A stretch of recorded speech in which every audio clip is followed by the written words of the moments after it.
सोलंकी साहब, अब आप ये मैं चाहूंगी क्लोजिंग कमेंट आपकी करिए इसके ऊपर कि अब मुज़ाकरात होते भी हैं, इनको किसी तरह मुंतशिर भी कर लिया जाता है तो फायदा उसका क्या होगा। उन्होंने तो ये पॉइंट प्रूव कर दिया कि हम इस्लामाबाद आए भी और हम अपना एहतजाज रिकॉर्ड भी करवा रहे हैं। सो आपका मशवरा क्या होगा हुकूमत को जिसको मोहसिन नकवी साहब चला रहे हैं? मेरे ख्याल में ये लोग अपनी पॉइंट साबित करने के लिए यहाँ नहीं आए। ये लोग नहीं आते अगर खान साहब और बुशरा बेगम उनको डी चौक तक मजबूर न करते, क्योंकि जो पीटीआई की जो बकिया क़यादत है वो इसमें बिल्कुल संजीदा नहीं थी और आज भी नहीं है डी चौक पर रहने के लिए। तो उनकी तो कोशिश होगी कि ये लोग यहाँ रहें, तशद्दुद हो, कोई खून खराबा हो और उसके नतीजे में हुकूमत और इस्टेब्लिशमेंट पे दबाव आए और वो खान साहब को आज़ाद करें। ये तो है उनकी अपनी ख्वाहिश। ये जो लोग मिलने गए हैं, जहां मोहसिन नकवी की और हुकूमत की ख्वाहिश थी कि खान साहब इनसे कहें कि वो पीछे हट जाएं, वहां खुद पीटीआई की जो क़यादत है वो भी बंद गली में है। तो ये एक ऐसी शादी है जिसमें दोनों फरीक राजी थे, वो जाने के लिए राजी थे और हुकूमत भेजने के लिए राजी थी।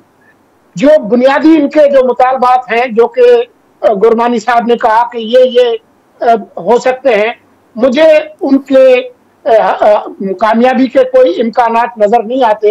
हुकूमत की अब कोशिश होगी कि कम से कम सप्लाई लाइन काट के इन लोगों को मजबूर किया जाए कि वो यहाँ से भागे और फिर उनको टुकड़ियों में उनको गिरफ्तार किया जाए।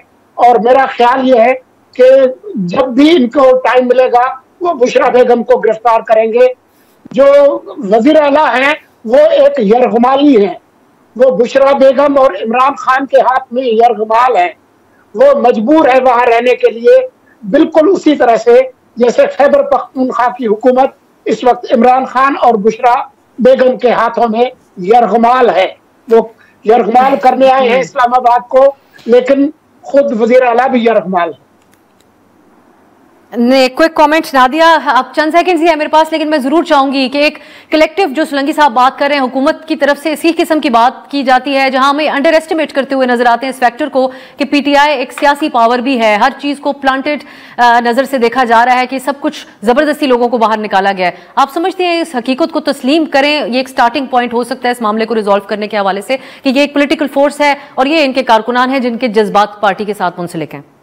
बिल्कुल आपने ठीक कहा। और देखिए जो मैंडेट है वो पीटीआई को भी मिला है, ठीक उसी तरह जैसे दीगर जमातें जो हैं जितने भी वोट्स लेकर पार्लियामेंट तक पहुंचे हैं। तो मेरे ख्याल से पॉलिटिकल स्पेस अगर आप जब तक तहरीक इंसाफ को नहीं देंगे, क्योंकि हम उनको सिर्फ कल और आज के इस एहतजाज के तनाजुर में ना देखें, 9 मई के बाद से लेके अब तक जो कुछ भी हुआ है उनके साथ, वो भी हम सबके सामने है कि किस तरह से लोगों के घरों के अंदर घुसकर उनकी फैमिलीज को उठाया गया, जो उनकी शिकायतें रही हैं।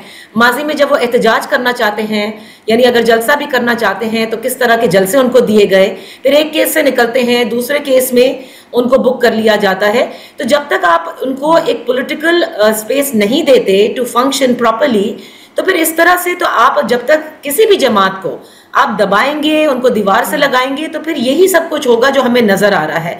तो मेरे ख्याल से सियासी जमातों को सोचना होगा कि अगर जमहूरी इक़दार की हम बातें करते हैं या जमहूरियत की बातें करते हैं, इसमें ऑपोजिशन भी होगी, इसमें ट्रेजरी बेंचेस भी होंगी, इसमें एहतजाज भी होगा और सड़कों पर भी होगा, पार्लियामेंट के अंदर भी होगा। तो मेरा ख्याल है कि तमाम वो चीजें हैं जिसको देखकर हुकूमत ने आगे बढ़ना है और तहरीक इंसाफ ने भी लचक पैदा करनी है। ये नहीं हो सकता कि आप एकदम एक्सट्रीम पोजीशन लें और उसके बाद फिर आप वहां से कहें कि अब यहां से मुझसे बात की जाए। हर बार जो प्रेशर टैक्टिक्स है वो काम नहीं आती।